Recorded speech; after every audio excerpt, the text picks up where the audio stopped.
Welcome to Gold Fever Radio.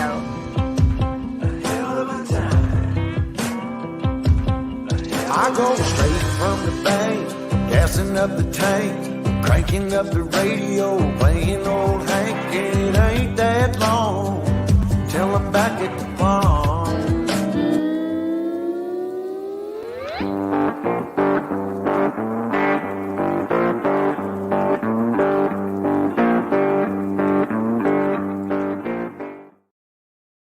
Hey, cheers, everybody. It is Wednesday, once again, Wednesday, January the 31st. This is the end of January. I see you guys have all been carrying on a conversation since like 4 o'clock this afternoon. Mountain Man Adventures. Paul, you guys have just been carrying on a conversation, haven't you? Let's see who all else is going on in here. Let's see. Mark W. Good evening. Mike Bush, expecting rain here in San Diego for at least a week off and on. Yeah, I hear rain's coming in. I don't know what's going on with that. Roland Saxon, prospecting and exploring. Hello there. Janon. Did I say that right? Janon? Yeah. I don't say that often enough. I think I sometimes forget that. Patty's Adventures. Good evening. Supposed to have lots of rain. Wow. Let's see. Terry Curry. Hello. And Steve. Hello. Full Old Gold. Hello. Buck Rackley. Hello, Neil Young. There's old Neil Young. Neil Young. We had somebody in camp the other day that was Charlie Daniels.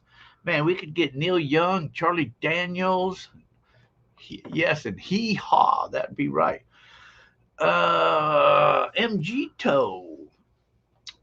Did find his beer yet? No more beer for me, man.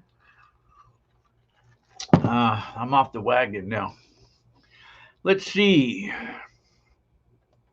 Anyways, hello. Josh Cooper. Perfect. All right. I like to be perfect. You know, it's good when I do it right. And Mark, Marabella, Guy Carl, Salmon Savages, above all. Hello. Okay, so let's see what we got going on here. You know, there's only about 336 days left in this year. And today is National Hot Chocolate Day. Wouldn't that be nice on a nice cold day to have some hot chocolate? You know, it's also National Dark Chocolate Day. So if you had some dark chocolate, hot chocolate, you could kill two birds with one stone. And it's also National Backwards Day. I was going to do something with that, but anyways. Let's see what happened on this day. Let's see, on this day in 1949 was the first soap opera on TV. It was called These Are My Children. Don't even remember that. Born on this day is Justin Timberlake. He's 43. And Jonathan Banks is 77, whoever all them people are. If it's your birthday, happy birthday to you. Events, what's going on? We got a metal detecting hunt this Saturday. And that's here in camp. And then February 9th through the 11th is the gold show in Quartzsite. So you guys all got to be getting ready for that. Got the prize wheel still going on with all these prizes there. The latest prizes that I have that I added to that are these Trump coins. Look at that, Trump coins. They're clad silver-plated coins of Trump. 2024. Keep America great again. Anyways, got a couple of those. Unknown caller. Oh, man, I got to get a call. Geez, I hope it's nothing important. Maybe it's a Publishers Clearinghouse calling to give me some money. Let's see. So there's only 6 spots left on the wheel. Follow us on Facebook, Gold Fever Radio on Facebook. You get all that information and everything. That's all I have on my thing. Who snuck in here? I saw people sneaking in. Rick Denton. Hello there, Rick. And Gabriel Griffin. I just hit the like button and it feels awesome. All right. Thank you very much. All right. So that's what's happening on my neck of the woods. We have a guest in the house. The one and the only. We got to bring him in. We're going to. You cooked pudding? All right, let's bring the old guest in. Mr. Mike Pung, the one and only. Yay! Hey, yeah, we're traveling down the road, and I'm sitting in a camper. You're in the camper. Where are you traveling to? Courtside Gold Show. Yeehaw! Yeah. Now, before I get there, I'm going to stop in and pester you for a little while. Hey, all right, we're going to go do some detecting. Sure, why not? Okay, I know the spot we can go to. Nice. Yeah. Yeah, we'll use detectors. It's got a lot of zeros behind them. Yeah. I got rid of my big one that had all the zeros behind it. I just don't ever use it, so I figured I better let that go. The 7? Yeah. Yeah. I know you love that. You got all the 7 nuggets. Now you're after the rest of them. Well, I think I only found one piece with my 7. I think everything I found was with the 6 and the gold monster. So yeah. Well, I love my 7. I use a 7,000 and use my monster as a pinpointer. I know you carry them both like this at the same time. Yeah. I make people think I'm tough.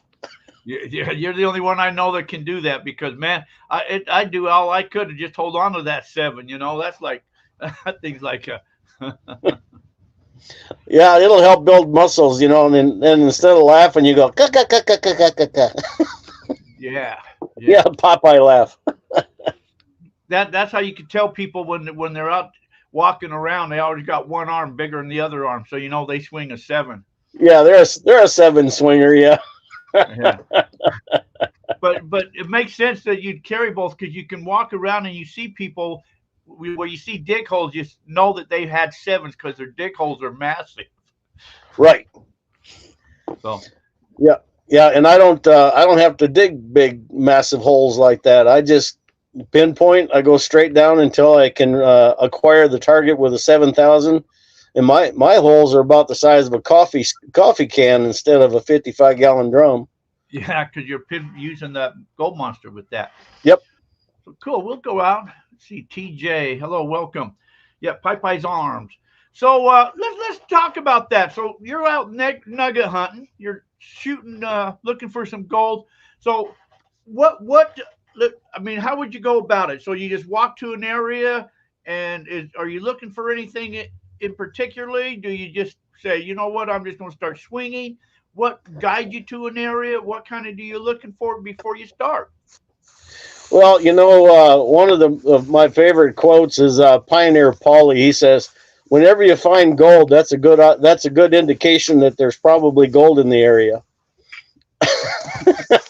So that's exactly what we do when we are looking for gold. You go where gold has been found. So if it's a claim, it's a gold claim. There's obviously gold there because you can't claim there's gold there just willy-nilly. You got to have a discovery monument, and you have to file that. So there's gold there. Okay, and then you go by what like when I come visit you, if we go out detecting the you know where there's a probable occurrence of detectable gold. You know where there's a occurrence of small gold or easy dry wash gold. I mean, you understand the ground already, so I can rely on your expertise and your abilities in that area. I mean, your experience, because you've been there and I'm just driving in. You're going to have the advantage of some of that knowledge over me. And then when I come in there, I question everything you know, and we'll go from there. Okay, but so let's say if okay, you've been up in the Meadview area, up around the King Tuts and all that. That area is all the same. So up in that area, what is it that you're kind of looking for? Well, the next thing, if you already know that there's going to be an occurrence of gold in there, one of the first things I like to do is if I can see the road, I'm going to leave my detector up on my shoulder. And the reason being is because most of the lead that's being thrown, it's being thrown from the road. And people don't get much farther than they can see their vehicle. So a lot of the places that are hit hard or covered with wrong targets are going to be in sight of the road. So I try to go farther than what I can see from the road. Okay, so that being said, once I get into an area, then I remember that gold is heavy and it's trying to work its way down to as deep into the ground as possible. So it's going to go downhill. Okay, so I look for cracks and crevices and downhill slopes and where it can stop and ledges and, you know, places that if gold is working its way down, what's going to stop it? And some of the outcroppings and ledges and you know, the platforms created by ground, they're going to be, some of them are going to be real close to the surface with not much material on top. Those are obviously going to be easy for someone else that's already been there to detect. But the ones that are a little deeper with a bigger machine, I'll be able to shoot down below them and pick up what they have gone over or not gone over. The other thing you look for is the mineralization. There's just because a claim has gold, it doesn't mean that the gold is everywhere on the claim. When you find quartz, about 95% of gold is found in quartz, but 99% of quartz does not hold gold.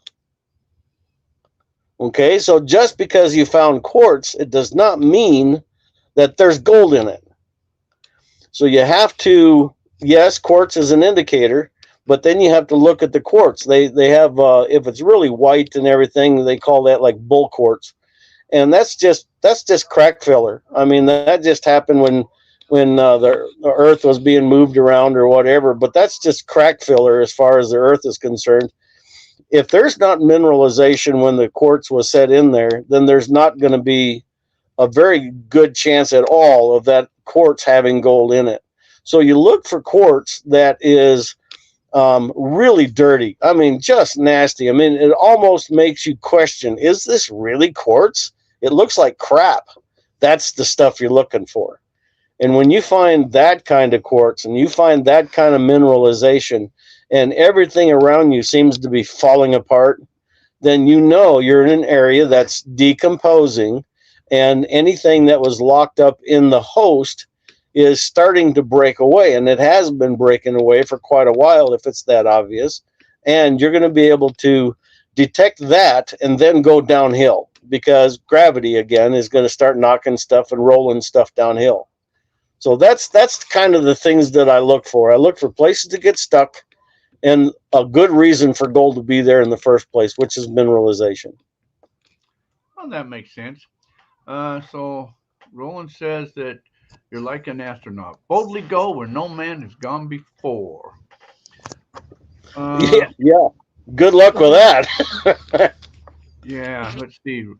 Richard, hello. Yes, I found me a new hat when I was out at Quartzsite last weekend. Who else? I think I saw a stripper wearing one of those hats. A who? A bulldozer guy. Oh, yeah? Cool. I thought it looked kind of cool, you know, so I had to get it, you know. Yeah. David Simon, never late, David. Has a claim. Let's see. Roland says claim Skull Valley, and it's too hard to get to. Yeah. So someplace like, okay, well, you know where we dubbed Gold Mountain at. Yeah. Mm-hmm. And how them old timers could have missed all of that gold up there because they didn't have detectors, obviously. But the other area. Yeah, they were digging and moving ground, and I don't think there was much detecting going on. So if they're just digging and moving the ground off someplace else, or running it through a dry washer, and some of that gold that we found up there is still stuck to host rock, that stuff will just get classified out, or it will, because it's connected with a lighter material, the mass is too light and it'll get blown off. So a lot of that stuff just gets lost because of the problem with weight. The size and weight. I think on the hill there, a lot of that gold that was found, I think it broke off and got buried probably way before the old timers even got there. So they never ever saw the host rock to begin with because it was long gone, the source. Exactly. And when I found that stuff there first, I found it in the washes, and then we just went up from there, remember? Yeah. Yeah, and there was some dry washing going on before, I kind of stopped and played around in the dry wash pile, and then I started detecting some really ugly looking quartz areas, and ugly quartz stuck in caliche, and I mean it was pretty icky stuff. But I started finding bigger, flatter pieces of gold, so we knew that something was going on. And like I said, with gravity, the main vein, remember, was up on top of the hill, and the hillside was just littered with random pieces of gold that had broken loose. So that's why you always go downhill when you find what looks like it could be the source, unless you plan on digging a hole where the source is, and then go get your widowmaker and start punching holes. Yeah. Let's see. Rocky Mountain Frost. Somebody asked what you think about the Axiom detector. I've heard some real good things about the Axiom. It's got, it was made, as a pulse induction, and has the ability to go pretty deep. I've never personally used the Axiom, but I haven't heard any bad things about it. And there's some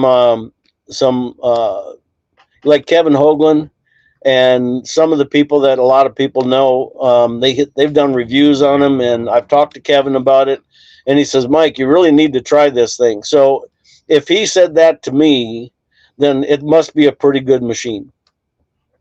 It's an okay. I've used it. I had one for a while and used it, and I end up selling it because my standby is at 6. So do you feel like, what I heard was the Axiom is like not as good as the 7, but better than the 6. That's what I've heard. So how do you feel about that? I think the Axiom is probably between the 2300 and maybe the 6. Okay, so one notch down from there. Okay. Yeah, I don't. What was good about it, if you use the double D coil, I think it is, it's got a discrimination on it, and for PI to have discrimination is pretty good. But so say the Gold Monster, the 6000, those are basically almost turn on and go machines, and that's what makes them so popular. The Axiom has more of a learning curve where it's got some knobs and things you got to play with and stuff like that. So it's kind of like the Mine Labs from the 2200 up to the 5000. There's a lot of knobs involved. Right? Yeah. And I've been hearing people are liking that 5000 better than the 6000, and people are starting to go to that 5000. Well, I think the whole deal is the knobs. It's the ability to run a wider range of possibilities, a wider range of like you have your favorite program for a favorite area, and you can put it on certain numbers and go something that's worked for you. You've got more variations with the 5000 than you have with the 6000, but with those variations for targeting certain things, it also comes with limitations. The 5000 doesn't it doesn't respond back as fast as the 6000 does. Okay, it doesn't have the reset from signal to ready for another signal. It's a longer period of time. So when you go over two really close targets together with a 6,000, you hear boop boop. You hear them both. With the 5,000, you almost have to dig one target out of there and recheck your hole before you know that there's a second one in there. But it's got a good depth. I've seen a lot of good things with the 5,000. It's got some good depth, but you can still get some really good depth with that 6,000 too. So for ease of, like what you're saying, the ease of use, plug and play is that's probably the most important sales feature of that machine. Is you can prospect or metal detect with the big boys just as soon as you open your car door. Well, the 6, the problem the 6 has is it's very EMI sensitive. Early in the morning when the sun comes up or the sun's setting or airplanes fly over you or you just hit certain spots, it just goes bananas. Sure. Yeah, generally what I do, and it's a little counterintuitive, but if you want to hear the threshold, you turn your sensitivity down to where it stabilizes. And you may lose an inch of depth, but that's really not that much. But because what's happening is if your detector is making a lot of noise, it distracts you or it makes you used to a lot of noise, and you can't hear the difference when you get over a slight target, a small nugget, or something of some depth. So getting rid of that EMI issue, if you have a super bad problem with EMI, that's where that double decoil on the 6,000 will help you with that. But with using the regular monocoil on there, was it 11-inch? Yeah, the standard. Yeah. Using the monocoil, you've got two options. Either turn your sensitivity down until the noise goes away, or you turn your threshold off, and then you can turn your sensitivity way back up again. And you're not going to hear little tiny slight possible targets, but everything you hear, if you can make that little sound you heard, if you swing over it a couple times and make it repeatable, it's a target. You're not going to miss it. It's like that threshold sound to me is like a pacifier. I just feel like I've always got to be hearing that sound in order to distinguish differences to dig the gold targets. But if you're not a baby like me and that pacifier or threshold is important to you, and you're just learning the 6,000, if you're having trouble with noise, turn the threshold off. Then you can turn your sensitivity up until it stabilizes, and then you can detect away. And when it makes a noise, you got a job to do. I don't think the 6,000 has an adjustable threshold. I think it just comes on, and then you just turn your sensitivity, if you call it sensitivity, all the way up till you go to auto, or you back off and you're just in regular hunt modes. But yeah, I don't hunt it full up there. I hunt it at around the 2 o'clock position, but it's those faint signals that I'm picking up that have the gold. So like you're saying, if you're hunting too fast, so like if you're swinging your coil too fast, especially with the 5,000, as you're saying, it has a longer response recovery. If you're going too fast, you'll go blow right over that target before it has a chance to respond to you. Right. When I tell people about detecting, I tell them, I says, you don't have a detector and you have a spray can, and you're painting the ground. If you're not covering every inch with that spray can, then you're going to miss nuggets. So you have to slow down and you have to overlap, and then you'll get a lot more yield, especially when you get into an area that if you found one, you better slow down. There's got to be more. Other thing, like if you're swinging too fast, what'll happen is when you get to the end of your swing and your coil picks up just a little bit, it's going to make a sound.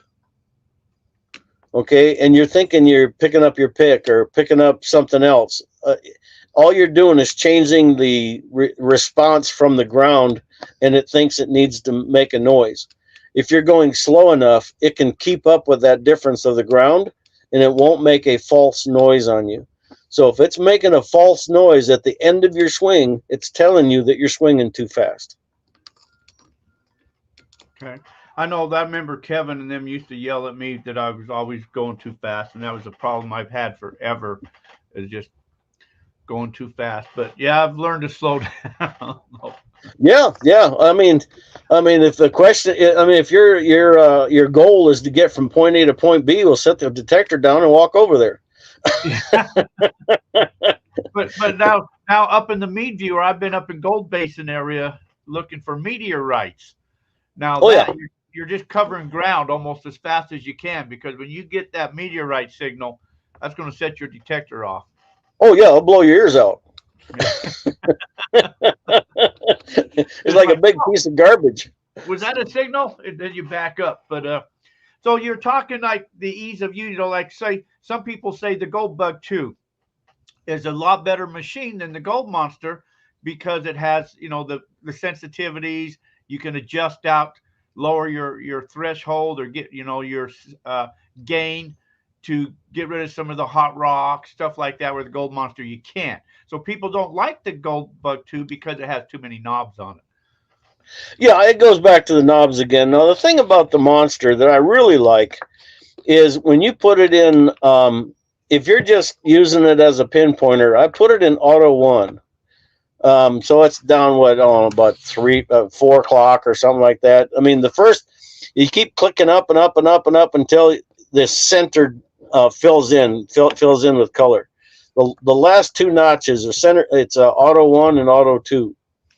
Okay, in auto 1, that's my favorite, because with auto 1, if you're going over something and it just seems like a target, you bounce over that thing, like 10 or 11 times, and that target goes away. It's garbage. It will not balance out a piece of gold. It'll only balance out garbage. Okay, so if it's a ground noise, hot rock or something like that, you can bounce a few times over top of it, or wave back and forth past it a few times, like and all of a sudden it's gone. All right. So and the same thing goes if you're trying to acquire a target and you got it in your scoop and you scan it a few times, and all of a sudden you can't pick it up anymore. It's like, did I drop it? No, it was garbage. Yeah, you can't. It won't discriminate out. It will not discriminate out gold. The other thing I like with that is I hardly ever use, in the center there's a deep, and then there's a discriminate mode instead of like woo woo. It'll go deep, deep, deep, deep, depending on which one is ferrous, non-ferrous. So it'll give you a here. You can get an audible on exactly what is ferrous or non-ferrous just by the slight intonation. If you're tone deaf, then it won't make any. It'd be no good for you. But I hardly ever use that whatsoever. And the only time I ever use that is if I'm in an area with a whole lot of trash and I'm trying to find one specific thing, and then I can go through and disregard the low tones because that's ferrous, and only go after the high tones, non-ferrous, and only dig them if I can go across them a few times and they're repeatable. So that's the key, is repeatable. All right. So the other thing that the Monster will do is, like if you're in bedrock and stuff like that, then I back it up off of the auto, and it's difficult to remember. Don't look at the screen. You have to start learning what gold sounds like when you've got it on the highest setting before it gets into the automatics. The highest setting, it's almost at 3 o'clock. When you've got it in that, get yourself a piece of garbage, get yourself a piece of gold, just scan them over and over and try to get to distinguish what's garbage and what's not garbage. And because you're going to be able to increase your sensitivity and make it to where you're going to be able to pick up the smallest pieces of gold. And when you're doing that, you'll pick up pieces of gold that's 4 times smaller than any other machine can pick up. And it's just ridiculous. And it's also hard to find that in your material. So the best thing to do is, once you've got it down to a very little bit, get yourself a fines bag that doesn't have a hole in the bottom of it, and just pour that in there. When you get home, just pan it out, because otherwise you're burning daylight, and you're going to spend 20 minutes trying to find a little speck of gold in a pan. So that's what the going all the way to the highest setting before it goes into auto. It's going to give you that. Now, the other thing is the way that the monster will actually tell you if it's a hot rock or not. Okay, so like if I've got a rock right here and the coil's coming across, it's not gonna. If it's a signal, it sounds when it's in the middle, and then you come off, and then it sounds when it's in the middle, then it comes off. All right. If it's a hot rock, it'll go all the way across, and as it leaves, it goes woo, and then all the way across. Woo! So it ricochets off the end of the rock after it's leaving it. So that ricochet after the rock is a real good indication that it's mineralization and it's a hot rock. And if you have any doubts about it, you just, like that rock, you just kick it off to the side and then do it again over there, and that'll verify it. If you do it too many times, the machine's going to discriminate it out. Okay, so once you've determined quickly that it's a hot rock, you can just keep on going. If there's a piece of gold in the middle of a hot rock, it'll forget the hot rock sounds, and it'll only beep in the middle like it's a piece of gold. So there's no question. Once you understand it, there's no question of what that machine's trying to tell you. Yeah, it's true what you're saying about if it's a hot rock, it'll beep going away from. That don't beep. Yeah, it's almost like the coil acts like a battery charger, and and then when it leaves the rock, it's like it creates a spark. So you charge it up, and then leaving it sparks. And charge it up, leaving it sparks. I'm just playing over here. Yeah, I see that. Are those meteorites? This is meteorite, yeah. Okay, that'll hit a signal in the middle. That's just like gold. Yeah, it's a metal, and therefore it's a real signal. Golds are gold-based and meteorite. So on the monster, the other thing is your volume. You got volume that you can turn all the way up or down. And then I'm an old man that can't hear. I go all the way up. Yeah, you got discrimination. So that's your. A lot of people think it's deeper. It means the detector will go deeper, but it's just discrimination or not. Or what right, your tones. Exactly. But without discrimination, you'll be able to get deeper targets, because it's not having to. If it's doing all of its work on the surface, it starts at the top and works its way down. If it's doing all the work at the surface, trying to keep you away from iron targets, then you're going to lose some depth. But the gold monster is not a depth machine anyway. It's a sensitive machine. It's made for smaller targets in an area that you know that there's more than likely targets. Like you've cleaned off, you got into an area with a shovel and you've got everything cleaned out, and you're down to bedrock or a hard caliche or something like that, and then you scan that with a metal detector to make sure no nuggets are hiding that your shovel couldn't get to. But if you got a vac pack, you can just vacuum it all up and don't worry about it. Yeah. I think I hunt with the gold monster one off of auto, where your center bar disappears is when I use that machine. And then I noticed too, like with the monster, like, so you're talking of the screen, if it's like all the way over to your ferrous, then chances are it could be iron. But yet, if it's kind of bouncing back and forth, or it's in the middle, it could be just, well, it is reading the ground too. So it's reading the mineralization of the ground. And if it's a piece of gold down there, you could miss it. But as you get closer digging to that gold, it'll start to go over to the non-ferrous side. And then you start. Right. Yeah. What'll happen, what I've noticed is if it just stays ferrous, just all the way to the left, it just keeps bouncing over there and nothing ever goes to the right, then I'm pretty comfortable that it's garbage. Okay, it's a nail or something. And when you first get started, dig it up and prove it to yourself.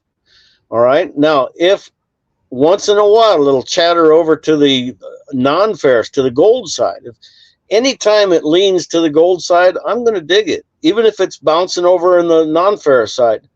Now, one thing I've learned, and you're going to have to learn this, the audience will have to learn it themselves, is there's a signal that when it starts out non-ferrous, and then all of a sudden it goes ferrous, ferrous, ferrous, ferrous, ferrous, and then when you get way past it, then it goes, it may hint a non-ferrous. If you're sneaking up on it and it's going ferrous, and then you go totally non-ferrous, I'm sorry, I went backwards. If it's sneaking up on it and it goes non-ferrous, gold. If you're sneaking up and it's saying gold, and then you hit it over top of where the main signal is, and it's iron, and then you might get a little bit of a trickle on the end that it goes back to gold again. If you step over 90 degrees to the right or left, doesn't matter, and it does exactly the same thing, it is telling me that it's the rusted halo of a piece of iron, because the oxidation from iron is non-ferrous. Okay, so the rust is non-ferrous, so it'll shoot through the rust and hit the iron if it's there. But if there's a bunch of stuff that's been washed out, you're going to get that halo effect of non-ferrous, and it's going to look like gold. But you'll notice all the way around that same target, it does it coming into it, and maybe on the way out, but usually coming into it, you're going to get a gold signal.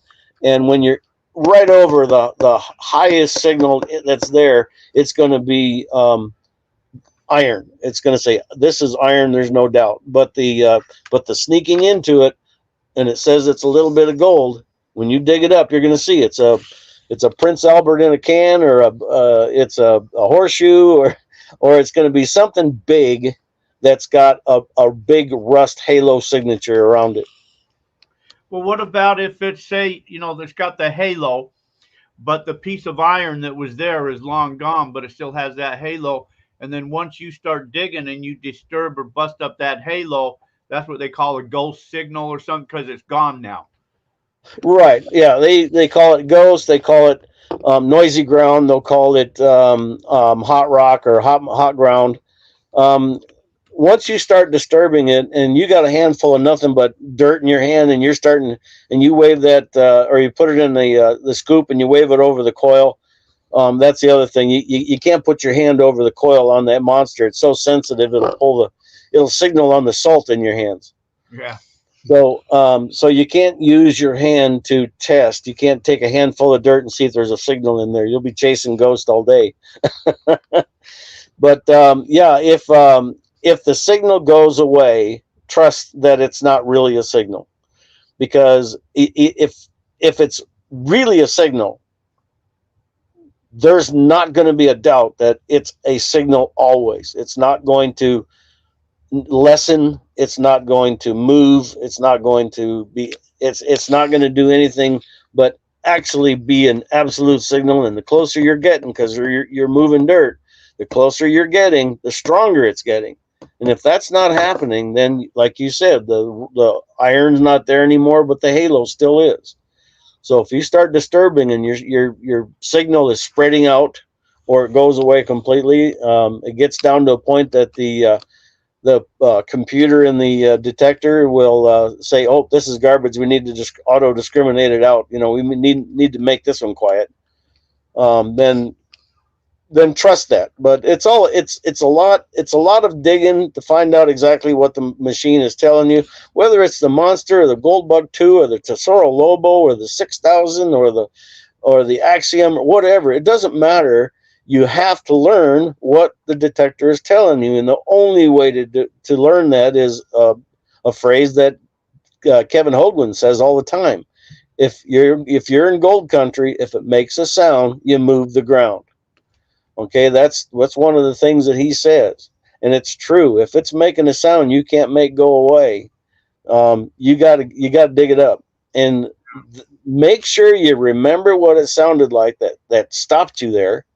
Make sure you remember what it sounded like so you can learn from that when you dig it up and find out exactly what it is. I mean, you may want to take like a little notepad or something that you can carry stuff with and make a note on that and say, well, it started out sounding like a macaw and ended up like a coyote that jumped the fence a little too low and got something snagged. So kind of describe your learn from that particular signal and what the signal was on the detector, whether it's, if you've got one that's throwing numbers at you, like, oh, it came back a 22, it came back a 49, whatever.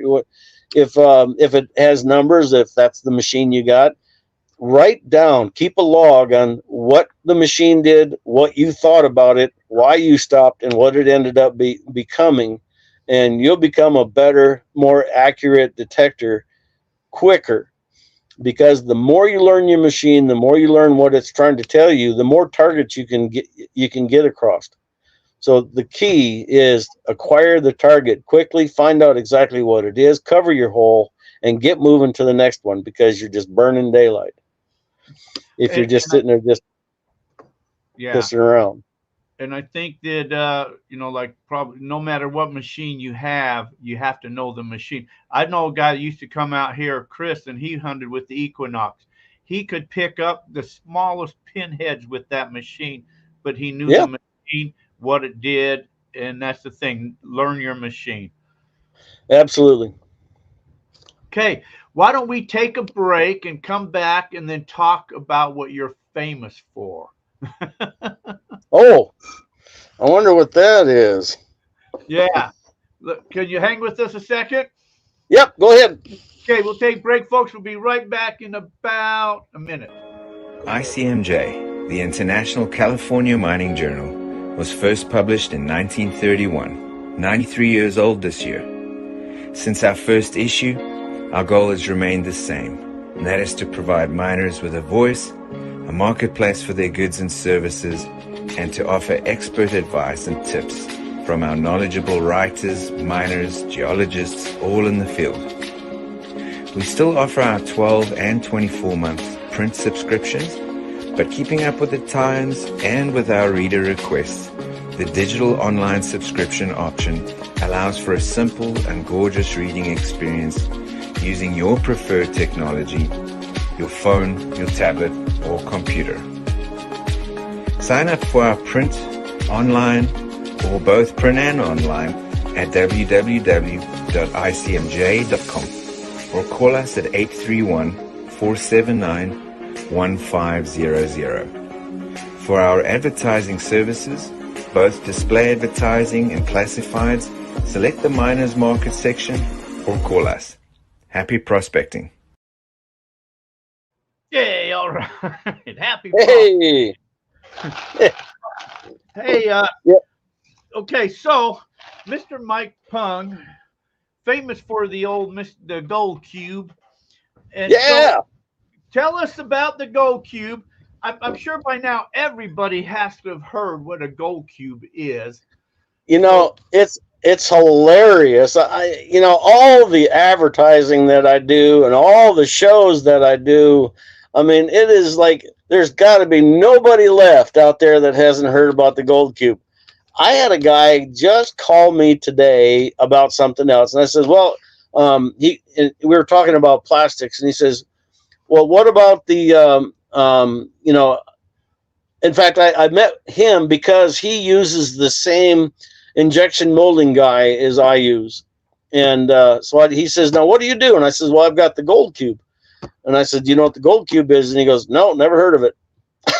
It's like, oh, cool. I got another potential customer. Well, yeah, Thomas Pennyweight folks wants to know, what's a gold cube? Well, the gold cube is a stack of trays that are all intersected with a G4 separator that takes and places your gold exactly where you want it to catch it. So we catch all the gold on purpose rather than leaving it up to chance. The Gold Cube, 1,000 pounds an hour of pure happiness. Yeah, so I know everybody's seen a gold cube. So how long? When did the first gold cube come out, and how did it come out? Oh, you got somebody coming in behind you. If you put Hey, me on. Yeah. I was going to Yeah, ask you earlier if you brought your buddy with you or not. Oh yeah. Yeah, he's with me. Oh, Cash Best, he's with Golden Sand. Hey, Yeah, hello, Cash Best with Golden how you Sand. doing?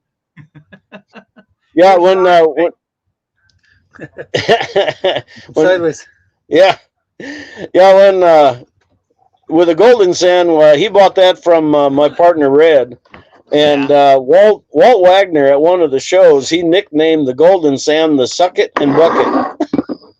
The suck it and what? Suck it and bucket. Suck it and bucket. So you suck it up with the Golden Sand, and then after that, it transfers by valves and a hose into the bucket. So it's not a one pump and dump; it's a suck it and bucket. So if you got yourself into an area that is amazing, then you don't want to move the nozzle and risk dropping a piece of gold out. You can just keep on pumping and clean that area out. You remember when we were talking about using the metal detector, if you've got into the bottom of the bedrock, and once you've got to the bottom of the bedrock, you can use a metal detector to see if there's any nuggets in there. Well, if there's a bunch of fine gold in there that the metal detector can't pick up and you're in water, of course, you guys are in, well, Jack, he's in Arizona. He doesn't know what the hell water is. But but if you're in water, you'll be able to just take that bedrock nozzle that's on the Golden Sand and clean up everything that the shovel left behind. And we all know gold likes to set right on bedrock. So you could be leaving your best gold behind if you don't use a vacuum in the dry or use the Golden Sand in the wet. The Golden Sand definitely has get in between them bedrocks and cracks when you got water. Yeah, absolutely. We've got a video out there that we had a crack that was, oh gosh, it was about chest high. And there's a crack where the water was high. It left a bunch of material in there. Well, we took the bucket and we set it above the crack on some other bedrock. We filled it full of water and then started pumping that crack out. We filled that crack full of water. And then as the water overflowed the bucket, since it was uphill from that crevice, it ran right back into the crevice. So it was recirculating the water in the crevice, and we cleaned that crack out amazing.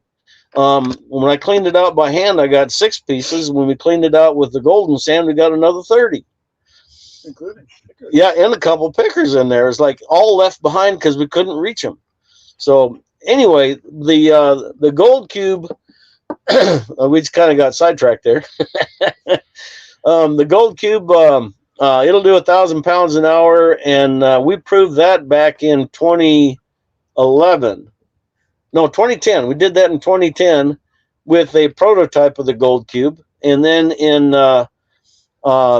the October 10th of 2010, so 10-10-10, we got the business started, and by the first week of December, the first gold cube came off the line at the injection molding place. So by January, we had our first show in El Paso, Texas, and we sold our first cubes there in January of 2011. Wow, that's when it was. I had one of them original ones, so you had to use the clamps on the top.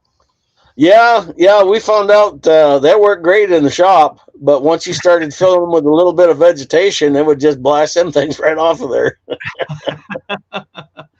So we had to come up with So we basically folded the water with the diffuser we've got on there. We fold it back and forth, and it spreads the water out for a nice laminar flow across the entire thing.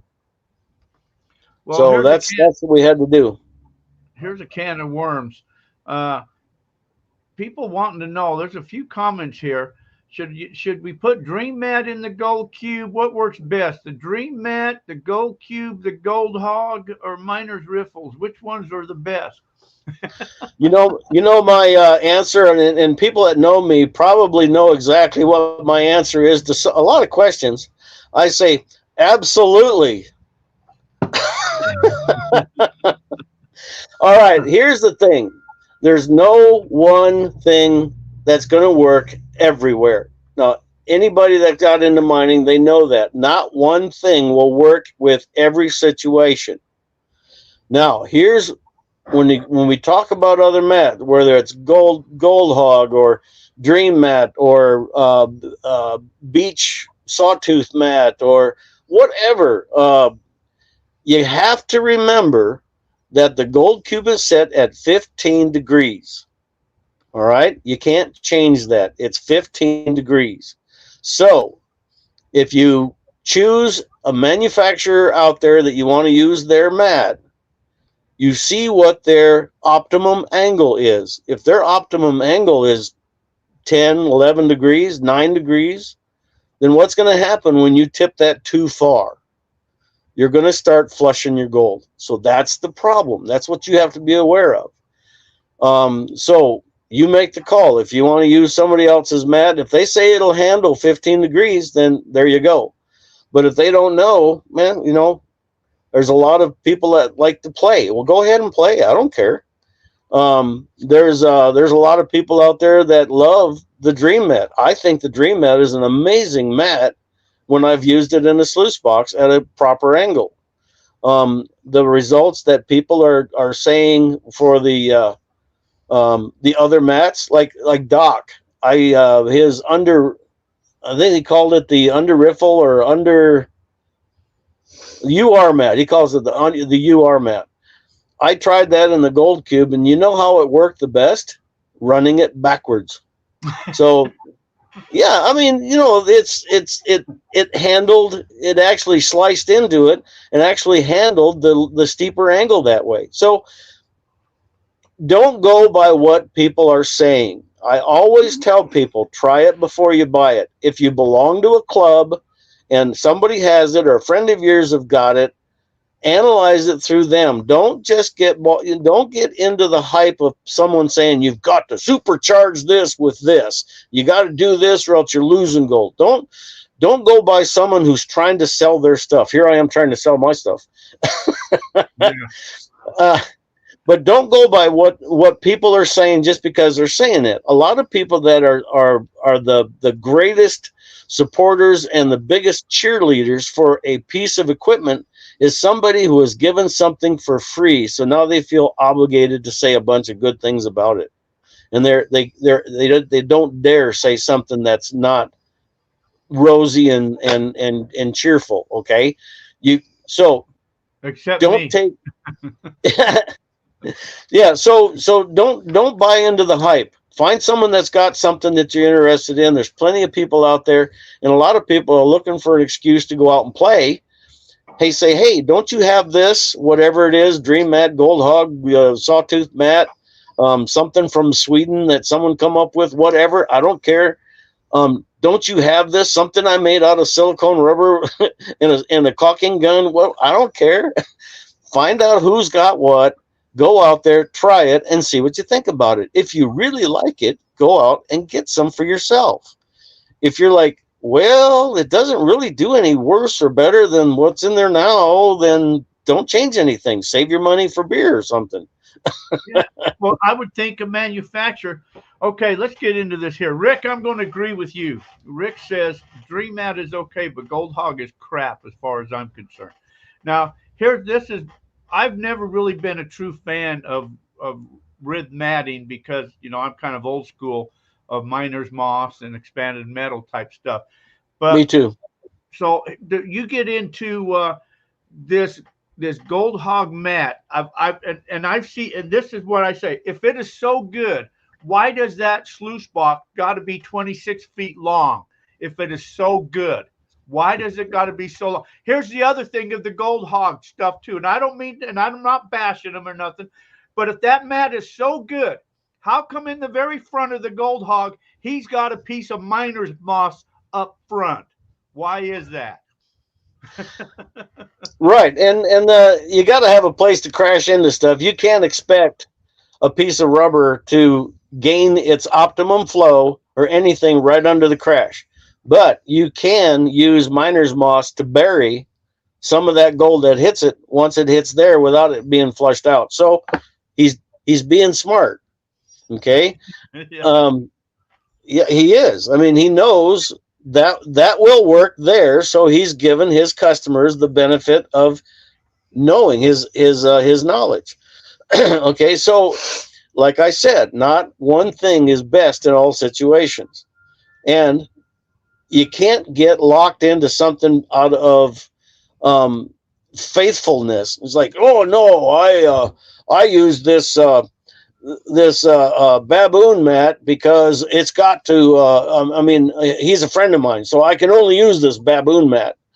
So you don't get locked into that. I mean, you're out there, you're taking your time away from, like, nobody has free time. We have to steal it from something.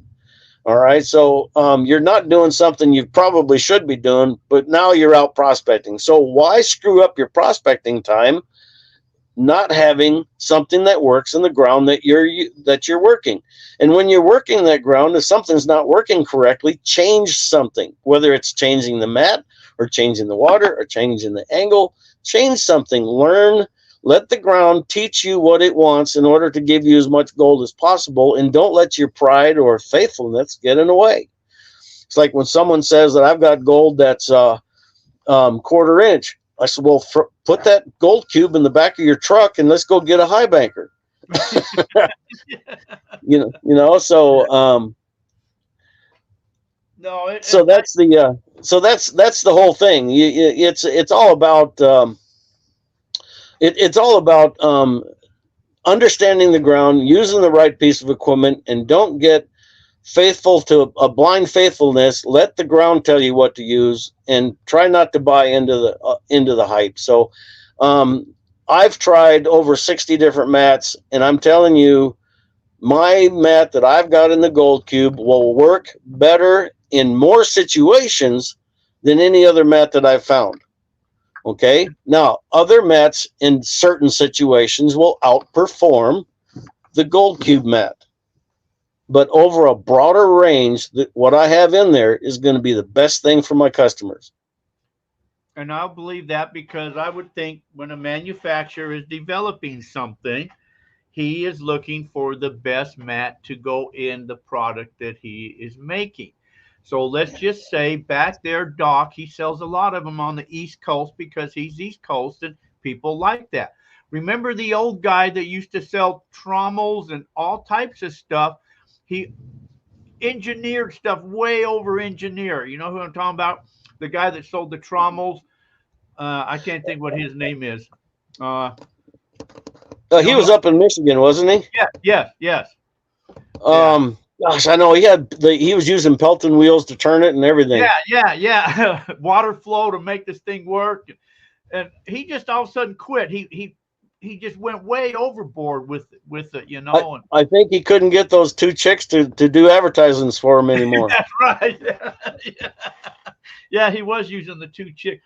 I think Han Coop, wasn't it? Han Coop, yeah, that's it. Han Coop, yeah. Yes. Yeah, and those weren't any relations or anything. They were just a couple of neighbor girls. Yeah.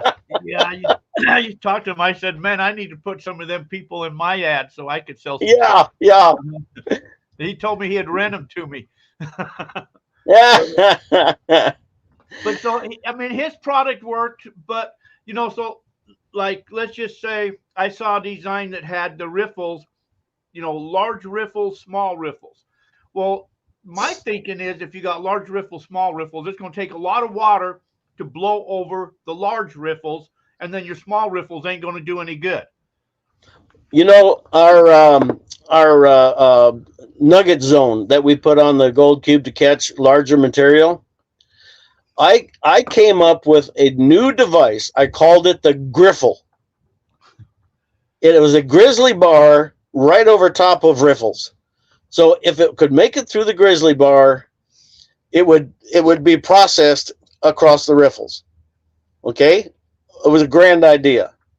In fact, Cash and I both worked on that, and we thought, wow, this is going to be great. Well, we had one modded up, we put it to use, and guess what?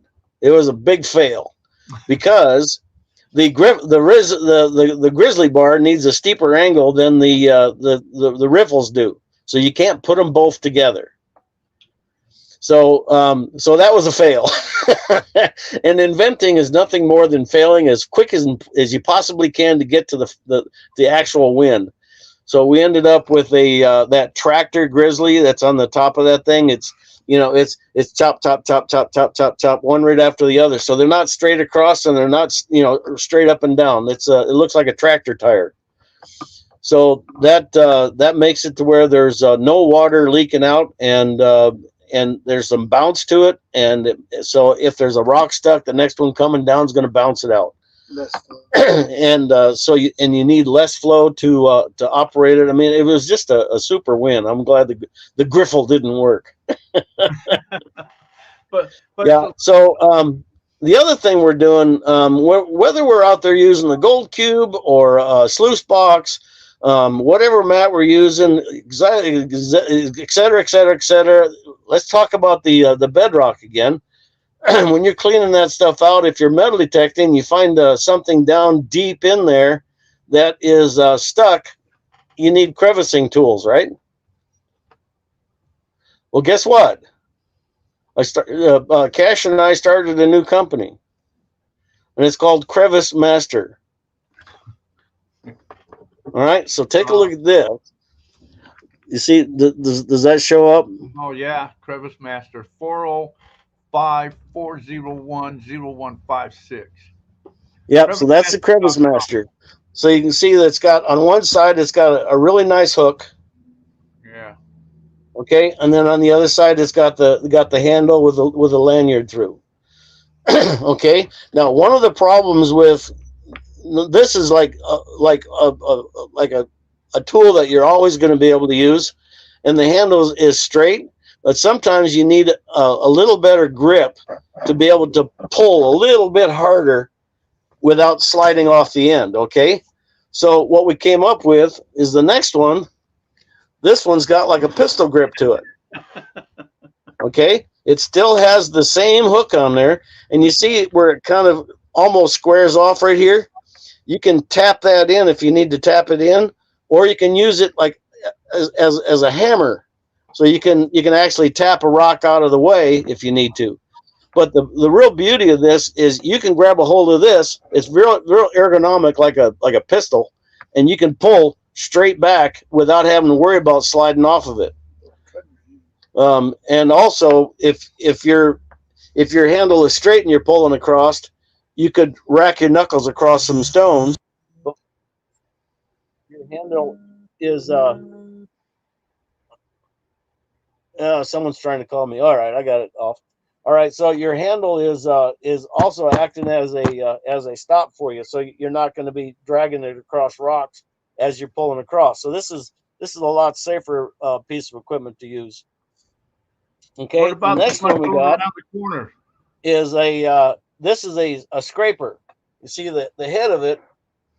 It has a round side on this side, and then it has a square side on here to get into some corners, and then it's got the point on there. Okay, so this scraper is designed to be able to pull, like if you got an area that's got a bunch of material that you just need to bring it out where you can scoop it up. So this is going to get it out of tight areas to pick it up. But sometimes, like the bedrock, if you're down in there, you just need something to work those bedrock surfaces clean. So that's where this one comes in. So this is a pull scraper, and then the other one is a push scraper. So this is good for like mossing. But so it's got like a chisel end on one side. Okay, and then it's got a round on the other side. So it'll help you get into areas on a rock if you're mossing, or trying to whatever you want to use it for. I don't care. You can scratch your back. But anyway, so it's got the handle in the middle, so you can do one side or the other, and get in there. Now, once you've got everything loosened up, or if you've got a really, really tight, because all that stuff is 1/4 inch steel. All right. If you got a really tight one, we've got this 1/8 inch piece here. So this is 1/8 inch thick, and it's got a hook on one side, and it's got a straight one where you can get right down to the bottom of it. And then on the other end of it, it has a spoon. All right, so you've got a spoon on there that you'll be able to like you're working down in a crevice, and you finally got it loose, and now you can get down there, scoop it up, and get it out of there, so you can smile about it. I think the one will spread peanut butter, and the other one is for eating soup. Miner's tools. Right, and that spoon is so long you can steal the peas off of some of your neighbor's plate. I'm going to have a set of those. I tell you what, whether you're underwater, and we made the handles yellow so you can find them. Whether you're underwater or in the desert, or working crevicing in a stream bed, or up on a bench, whatever. If you got a signal and you can't get it out, you sure as hell don't want to leave that signal laying there. You want to be able to get that signal out of there, because more than likely it's a nugget. Oh, And the harder it is to get, the more likeliness that somebody else left it behind because they couldn't get to it. So it could be some really good stuff. so Mike says that the only thing you're missing there is the brush. I don't have to make a brush. You can get those from anywhere. Man, that's a quick answer. Let's see. There was a question there. I got sidetracked here. Let's see. Let's see here. I've lost sound. Yeah, well, you're there. It's just not as you're not as sound. Oh, so David says even a culvert will capture gold. That's true. So culverts will capture gold. Anything with a drop riffle will capture gold. Some things just capture a little more than others, but it's all about water flow and displacement.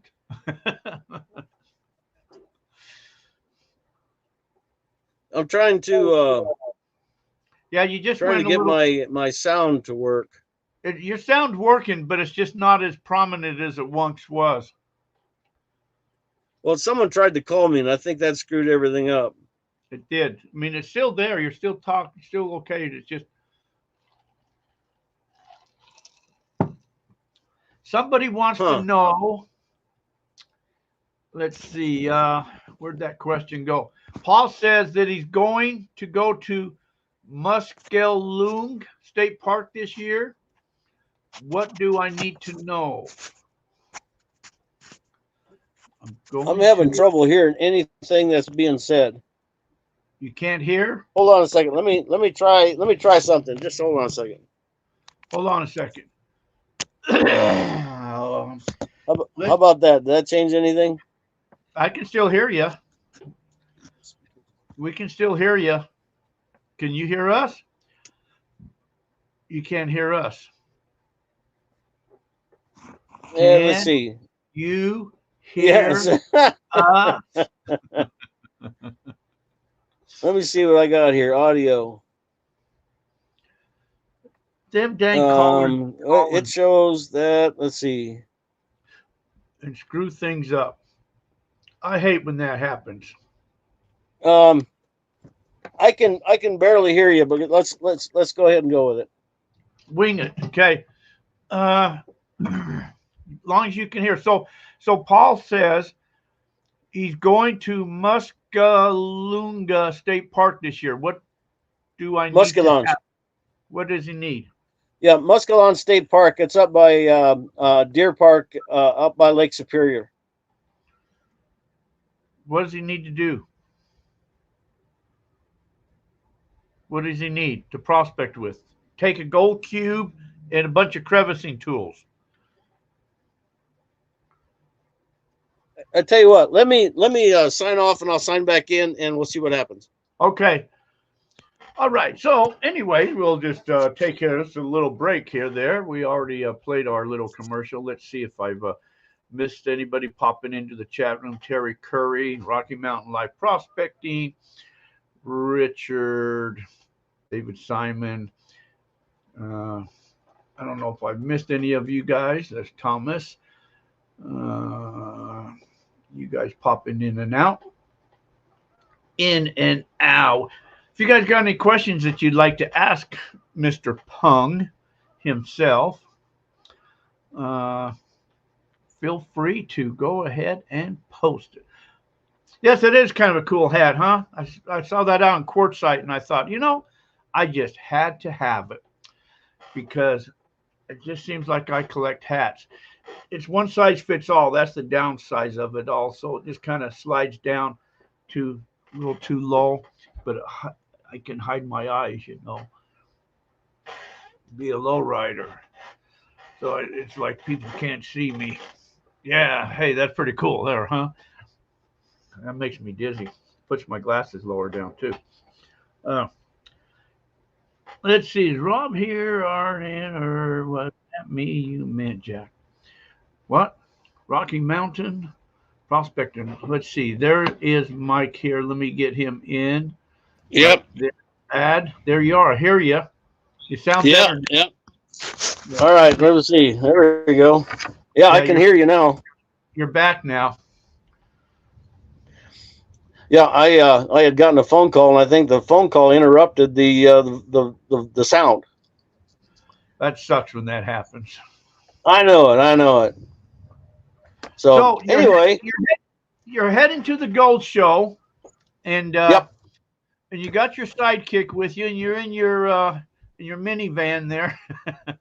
yeah, the converted shuttle bus and pulling the camper. Yep.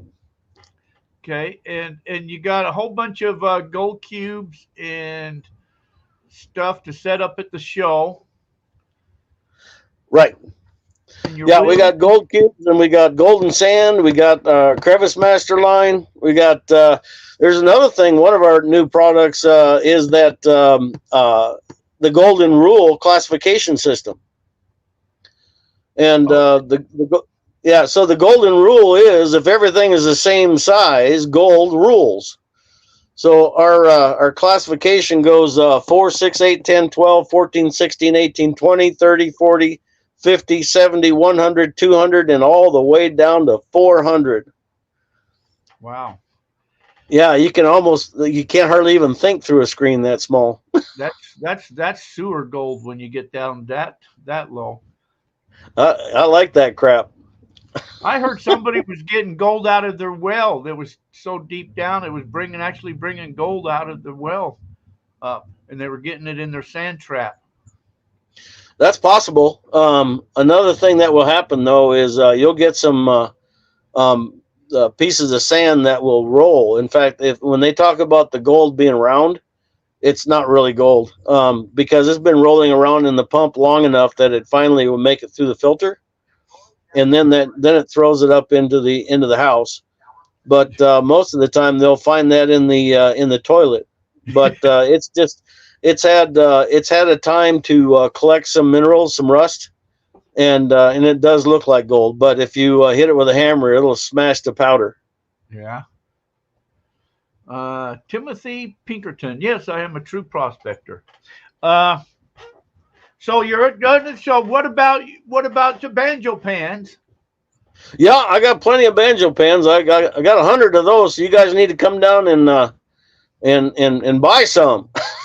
That's right. So if you go to the gold show, you just tell Mike, hey Mike, I saw you on TV. I want a discount, and he'll take care of you. I'll take care of you. He'll give you a free bumper sticker.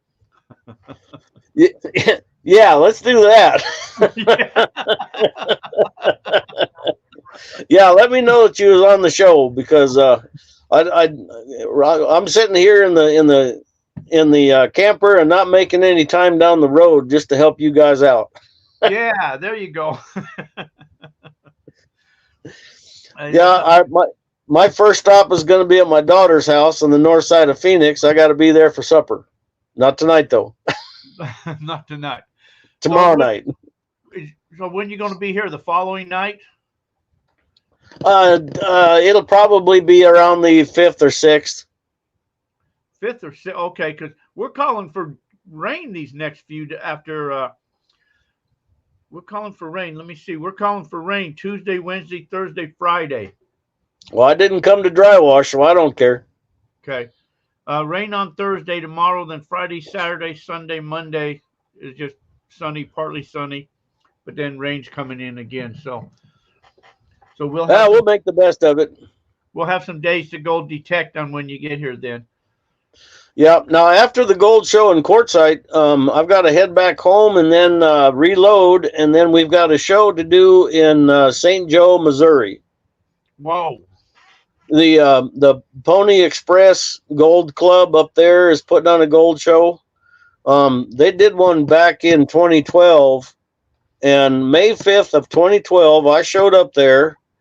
They were helping, their club was helping me unload my shuttle bus, and one of the guys came pushing in with a cart and said, "Move it or lose it." And Red, he was inside the shuttle bus, and he goes, "Yeah, cube it or lose it." And I said, "Red, did you hear what you just said?" And he goes, "Oh, what did I do? Did I swear or something?"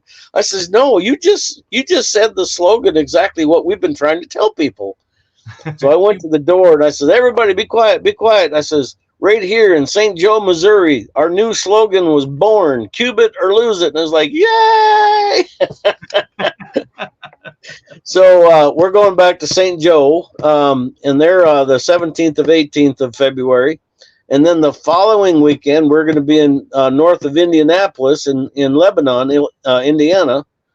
And there's a gold show there that following weekend. So we got some traveling to do. Yeah. All right. So cool. Anybody got any questions for Mike? What is the favorite piece of equipment of all that stuff that Mike has? What do you guys love the most? So I need a set of crevicing tools. I can go do a video with a bunch of those things. I know the perfect spot for that. Yeah. Yeah, if you don't have them, crack kills. Crack kills. Yeah. Claude Well, Hopper. we'll just have to go out and find out where you're talking about. We will. We'll have to go do a video on it. Actually, you know, where I've gone cracking some bedrock and actually found a couple pieces of little gold is right there where you went to metal detect in that same wash. Oh yeah. I know there's a lot of places gold to hide in there for sure. You know, the sad thing about that wash further up, the guy that was dry washing, he backfilled as he went, so he done filled that wash with like 2 feet of dirt all the way up almost, and he's covered up all that bedrock. He didn't get into the bedrock or nothing, just basically went down to the hard pack and covered it all back up. Well, bless his heart for filling in his hole. Yeah, but he filled in a lot of gold too. Yeah. Well, you know, that's they say the early bird gets the worm, but it's the second mouse that gets the cheese. That's true. So we will go is to a different spot, and this spot, you know, you were talking earlier about the I think a fly flew in my mouth or mosquito. You were talking about the mineralization and the quartz and stuff like that. That nasty quartz. Yeah. And a lot of times, if you're walking around and you see a big hunk of quartz on the ground and you pick it up and turn it upside down, and underneath it's all orange from mineralization stain. Sometimes there's no stain, which will tell you if there's mineralization in the ground and all of that type stuff. But anyway, so this area where we're going to had pieces of gold has been found. Bill Southern likes to go out there. He says everything he's find though is all attached to iron. And so you can't discriminate. But there's the old timers where they pushed a lot of pushed up material, checking, you know, under the ground, stuff like that. A lot of upbringings, just rolls of where the ground for some reason just has come up. So that's where we'll go at though. Yeah, wherever you see that there's a lot of lift or sliding or like two plates have come, next to each other, so some contact zones. Anytime you see anything like that, you'll get some secondary gold formation that happens in that area. So that's those are all things. If something looks like it's had way too much energy applied to it, that's a good place to look. Well, that's place we'll start as is out in that area. But anyway, so you guys are resting for the night? No, we're gonna keep driving. I'm gonna drive as far as Gallup. Oh, okay. Well, then we'll let you go, Mike, and we appreciate you taking some time talking to us and all that. What's your final piece of advice to give anybody that's starting out in the hobby or just wants to know something from you?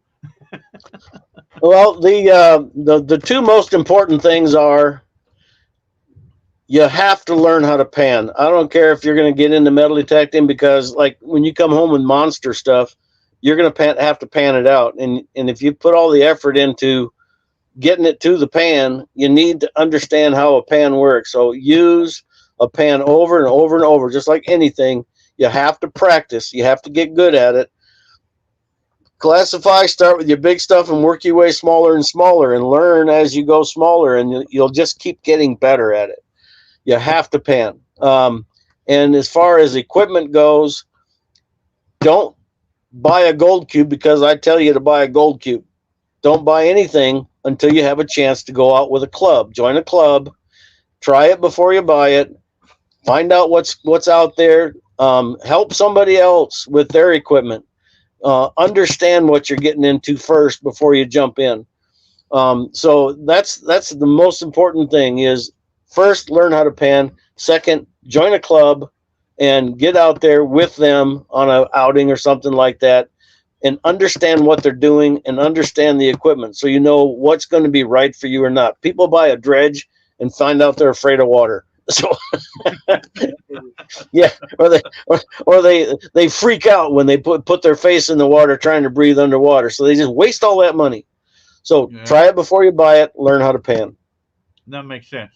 All right, Mike, you're going to be at the Gold Show. We'll see you there, buddy. Well, actually, we'll see you in a few days when you get here. So, okay. Appreciate you hanging with us. Take care. You guys all drive safe, Cash. Let him drive and quit interrupting him, okay? All right. Yeah. I'm gonna break his phone. Yeah. We'll see you. I'm gonna hit him. He keeps texting while he's driving. Yeah, there you go. All right, guys. Take care, Mike. Appreciate you, bud. Thanks, man. All right. Appreciate you. We'll see you when I see you. Okay, see you in a few, bud. Yep. All right. Okay. See ya. All right. Anyways, want to thank Mike coming on in the side cut there with Cash. So, anyways, I want to thank you guys coming along, sharing with us, hanging with us on these adventures. Please like, share, subscribe, all that type of great stuff, And go to the YouTube channel if you're not a subscriber. Subscribe to the YouTube channel. You can get all the information. Like the page on Facebook, Gold Fever Radio. So you guys all take care. Have a fantastic week. Until we meet again, thanks everybody for watching, hanging with us. See you all. Bye.